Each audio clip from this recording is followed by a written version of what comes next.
Muy buenos días, querida familia de la fe.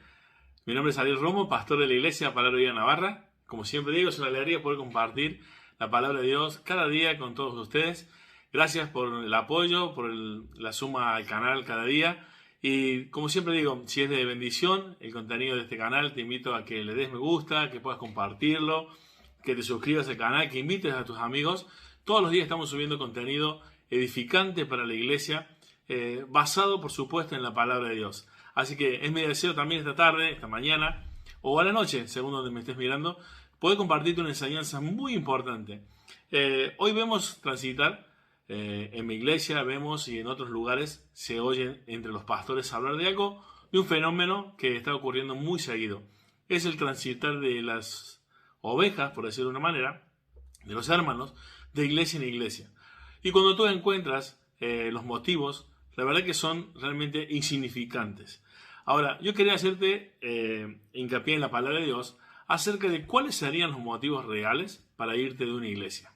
Se toma muy a la ligera el hecho de irte a una iglesia, solamente por una preferencia, por un punto de vista de lo que me cae bien, y eso ya es motivo, ¿no? O en desacuerdo con algún hermano, ¿no? Es solamente ya es un motivo para cambiarlos de iglesia, ¿no? Y creo que esto no es bíblico, no es sano, no es saludable, ¿no? También está la recepción de los pastores de hermanos de otras congregaciones que no se ocupan en saber por qué se fueron de ellas. Normalmente se recibe cuestionamientos, quejas, murmuración de parte de estos hermanos con respecto a la iglesia donde venían, ¿no? Y esto no es sano para los pastores, que nosotros estemos escuchando esto sin escuchar también del otro lado. Así que el primer consejo que te doy, pastor, si me estás escuchando, si alguien viene de otra iglesia porque se fue de la iglesia por tal motivo, tienes que preguntarle al pastor de esa iglesia si ese motivo es real y si él sabe de esta situación de esta persona. Porque si no tomamos cartas en el asunto en cuanto a que las personas llegan de un lugar a otro, estamos quizás siendo cómplices de arrastrar el pecado de una iglesia a otra iglesia, ¿no? Y no estamos ayudando a la persona, que es el primordial motivo de la enseñanza de la palabra de Dios. No solamente predicar el evangelio, ganar a gente para Cristo, sino edificar al pueblo de Dios. Así que no estás edificando al hermano si tú no te ocupas de saber los motivos reales de por qué se fue de tal iglesia. Ahora, quiero enseñarte a través de la palabra de Dios cuáles serían los motivos realmente bíblicos o motivos serios por los cuales irte de una iglesia. Así que te voy a nombrar algunos de ellos, no son todos. Creo que son los principales y por decirlo así de una manera, te vas a dar cuenta que únicos para poder irte de la iglesia, ¿no? Que ya lo voy a resumir al final. Así que te invito a que me acompañes a algo tan importante como que los cristianos somos llamados y ordenados por el Señor, a través de su palabra, a obedecer a nuestros pastores, a obedecer a quienes están en el liderazgo de la iglesia. ¿Esto dónde dice? Lo dice en Hebreos capítulo 13, versículo 7. Y lo leo. Acordado de vuestros pastores que os hablaron de la palabra de Dios, considerad cuál haya sido el resultado de su conducta e imitar su fe, ¿no? Obedecer a vuestros pastores, hay otro también pasaje. O sea, somos llamados a honrar y a respetar el liderazgo. Así que el motivo fundamental o principal debe ser que ese liderazgo no esté basado en la palabra de Dios. Ya vamos a ir dándonos cuenta a través de los pasajes que vamos a leer que ese será, si no el único motivo por el cual irte de una iglesia, ¿sí? Así que quiero invitarte a que me acompañes, por ejemplo, al libro de Gálatas, ¿sí? 1, 7 al 9. Gálatas, capítulo 1, versículos 7 al 9. Mira lo que dice aquí la Escritura. Uno de los motivos, ¿no? Hay una herejía en alguna verdad fundamental de la enseñanza desde el púlpito. No que haya otro evangelio, ¿sí? Sino que hay algunos que os perturban y quieren pervertir el evangelio de Cristo. Mas si aún nosotros, un ángel del cielo, os anunciare otro evangelio diferente del que los hemos anunciado, sea anatema. Como antes hemos dicho, también ahora lo repito, si alguno que predica un evangelio diferente del que habéis recibido, sea anatema. Querido hermano, una herejía es por supuesto, algo que está en contra de la palabra de Dios. También una herejía es poner énfasis en algo más que en otro, de ahí deriva una palabra, ¿no? Hacer hincapié en una cosa más que en la otra. Por ejemplo, decir que Dios es amor y no decir también que es fuego consumidor. Entonces ahí tenemos a iglesias predicando el amor, el amor, el amor, y sin hablar del temor reverente a Dios, sin la necesidad de como verdaderos creyentes vivir en santidad y odiar el pecado, ¿no? Así que hay un desbalanceo en también las enseñanzas que puede llegar a ser o convertirse en una herejía. Pero aquí el pasaje está hablando de algo muy serio. Otro evangelio. ¿Qué sabemos de lo que es el evangelio? Que Cristo murió por los pecadores, ¿sí? Que Él en esa cruz pagó el precio que debemos pagar vos y yo, pero que Él resucitó, dando así la victoria sobre la muerte y dándonos así una esperanza segura de la vida eterna. Ese es el evangelio. Y como decía Pablo, no me propuse llegar a ustedes con un montón de palabras, sino solamente con Cristo y a este crucificado. Así que, primera cuestión que tiene que ver literalmente con la palabra de Dios dada desde el púlpito. Otro evangelio diferente es un motivo por el cual puedes irte de la iglesia. Amén, hermanos. Así que sigamos con la enseñanza. ¿Qué otro motivo? ¿Qué otro motivo? Si los líderes de la iglesia toleran, ¿no? Seriamente cualquier doctrina errada por cualquier persona que se le haya dado autoridad para predicar en la iglesia, ¿no? Son aquellas, la verdad, personas que no tienen en cuenta a quienes invitan a predicar y son capaces de tolerar cualquier tipo de herejía dada a la iglesia porque ha sido un invitado. Hay que fijarse bien a quién invitamos. Mira lo que dice, Romanos 16, versículo 17. Mas os ruego, hermanos, que os fijéis en los que causen divisiones y tropiezos en contra de la doctrina que vosotros habéis aprendido, que os apartéis de ellos, ¿no? Es clara aquí la palabra de Dios. Cuidado a quienes invitemos. Tenemos que fijarnos bien a la enseñanza que traemos a la iglesia.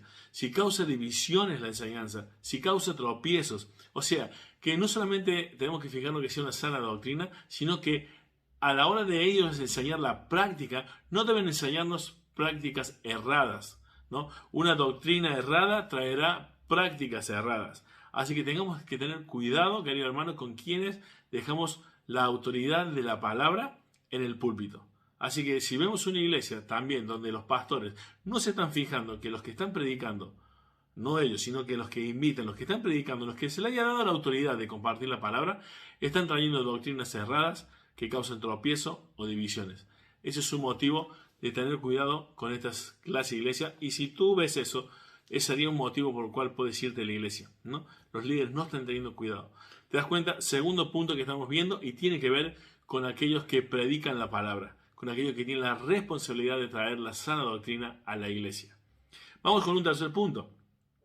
Si la iglesia quizás donde estás yendo está caracterizada por la indiferencia, ¿no? La insensibilidad por la escritura, tales como negarse, por ejemplo, a disciplinar cuando hay miembros que están pecando, ¿no? O sea, ¿qué quiero decirte con esto? Allí tenemos en 1 Corintios, quiero que vayamos allí, capítulo 5, versículos 5 al 7, o del 1 al 7, que sería el pasaje completo.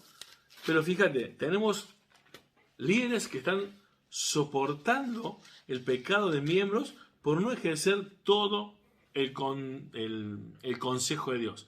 O sea, tener una iglesia donde los líderes aplican la palabra de Dios según les convenga, o son indiferentes o insensibles a usar toda la palabra de Dios cuando sea necesaria, por más que duela, ¿no?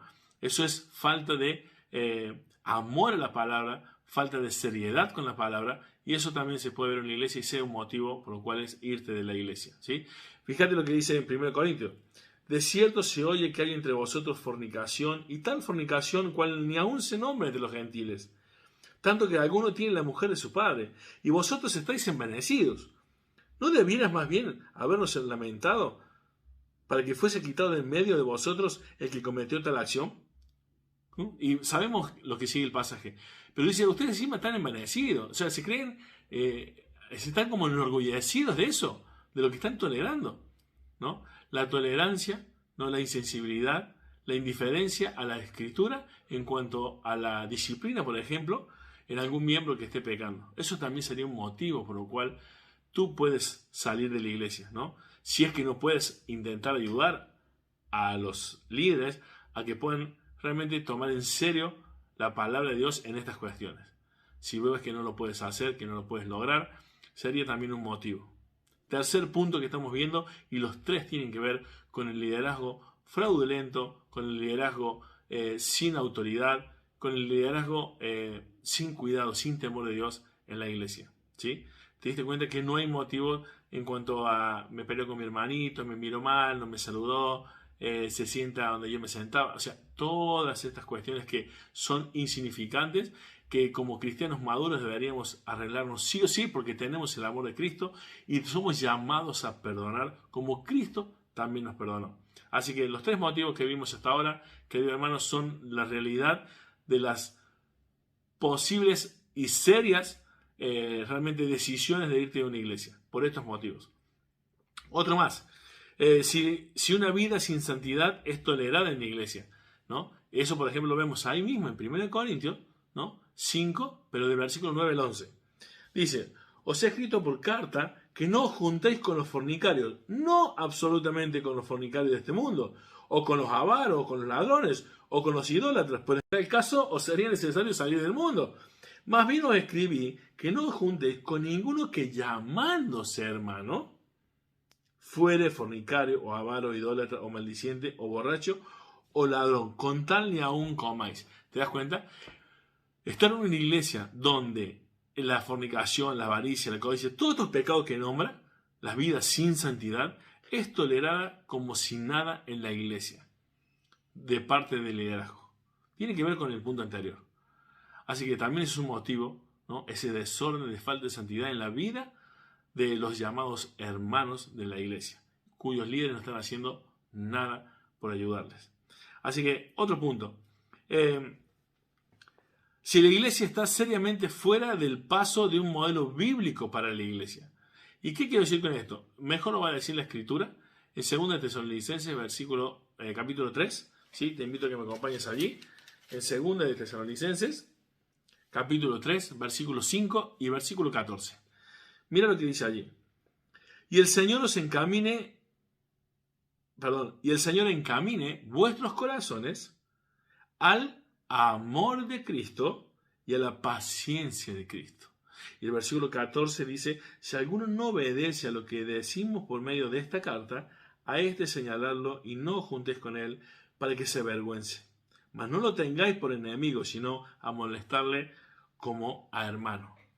Claro, está diciendo esto porque justamente Pablo está diciendo que el Señor encamine nuestros corazones al amor y a la paciencia de Cristo. Y si vemos a alguien que no obedece de esa manera, nosotros tenemos que no tomarlo como alguien que no es mi hermano, ¿no? O un enemigo, sino restaurarle, ayudarle, sostenerle, cuidarle. Esto es el amor de Cristo, llevar nuestros corazones al amor de Cristo. Lo mismo que hizo Cristo con nosotros, socorrernos en el momento de dificultad, en la angustia, consolarnos, darnos la vida eterna, darnos esa posibilidad de ser tomados por hijos, sentirnos que tenemos un Padre. Así en la iglesia, los unos a los otros debemos sostener las cargas, los unos a los otros, ver la miseria de mi hermano y hacerme cargo de ella, así como Cristo se hizo cargo de nuestra miseria. Así que hermanos, una iglesia donde no entiende el amor a Dios, ¿no? Y la paciencia de Cristo dentro de la iglesia, ¿no? Esa iglesia es legalista, donde no falta solamente el juzgar, el enjuiciar, que guarda, no estoy hablando de no tener en cuenta el pecado y mirar y criticar el pecado, juzgar el pecado, pero no somos nadie para condenar al hermano, pero sí podemos juzgar su acción, pero no condenar al hermano. Así que también es un motivo donde estemos, la posibilidad de irse, es que tengamos una iglesia donde el modelo bíblico del amor a Dios, ¿no? Y de la paciencia de Cristo no sea notorio en ella y cause tantos problemas, tantos tropiezos, tanta vida de amargura, ¿no? Que también es producido por una falta de liderazgo bíblico, ¿no?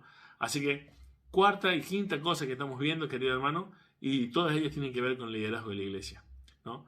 yo vuelvo a repetir, no tiene que ver con que me peleó con mi hermanito porque no me saludó, porque se sentó en el lugar donde estaba, porque murmuró de mí, porque dijo esto, porque dijo lo otro. Estamos hablando del liderazgo fundamental y de la autoridad de las escrituras desde el púlpito. Cuando esto no ocurre, debemos o tenemos seriamente la decisión de tomar de irnos de esa iglesia. Y por último, quiero decirte una cosita más, nada más, que es en 2 Timoteo 3:5, allí dice la palabra de Dios que tendrán apariencia de piedad, pero negarán la eficacia de ella. A estos evita. Literalmente, hermano, una iglesia que esté marcada por la hipocresía de sus líderes, dando servicio muy bueno de labios, pero negar la fe en la vida diaria. O sea, cuando tenemos en el liderazgo a personas que hablan de la Biblia, pero que con su vida niegan el poder de ella. Niegan el poder transformador de la Biblia. O sea, la hipocresía. No son verdaderos creyentes quizás. O sea, cuando esto ocurre en una iglesia, tienes que tomar la decisión seria de irte de esa iglesia. Porque tienen apariencia de piedad, pero con sus hechos lo niegan. A esto se evita. Tú tienes que tomar la decisión. Ellos dicen sin afecto natural, implacables, calumniadores, intemperantes, crueles, aborrecedores de lo bueno, traidores. Fíjate, está hablando de personas que no conocen a Dios. Tienen apariencia. Entonces, si ves que en el liderazgo de tu iglesia existe este tipo de personas que niegan la eficacia y el poder de transformador de la palabra de Dios, estás en condiciones serias de tomar la decisión de irte de esa iglesia. Hermano, hasta aquí esta enseñanza y quiero resumirte diciendo este concepto por los cuales nosotros tomamos muy en serio cuando una persona viene de otra iglesia. No vengas de otra iglesia sin haber solucionado los problemas con los hermanos en la otra iglesia. Tenemos el Espíritu Santo, tenemos el amor derramado de Dios en nuestros corazones por medio de su Espíritu para poder resolver cualquier circunstancia, ¿no? Como cristianos maduros en la iglesia. Así que espero que esta enseñanza de los verdaderos motivos por los cuales salir de una iglesia tiene que ver siempre con la palabra de Dios, el error doctrinal, con la falta de eficacia de la palabra en los líderes, con la falta de autoridad en la vivencia de los líderes, la hipocresía de ellos. Así que no tiene que ver con otras cosas, querido hermano. Así que espero que sea de bendición esta enseñanza, que tengas en cuenta a la hora de tomar decisiones a qué iglesia ir. Y como siempre digo, gracias por tu atención, dale me gusta al video, compartirlo, suscribirte al canal y nos estamos viendo en la próxima enseñanza de estas cuestiones de cómo llevar la vida de la palabra de Dios, ¿no? La vida espiritual, la vida de iglesia, a la vida práctica, ¿no? A la vida de cada uno de nosotros. Así que Dios te bendiga y nos vemos en el próximo video.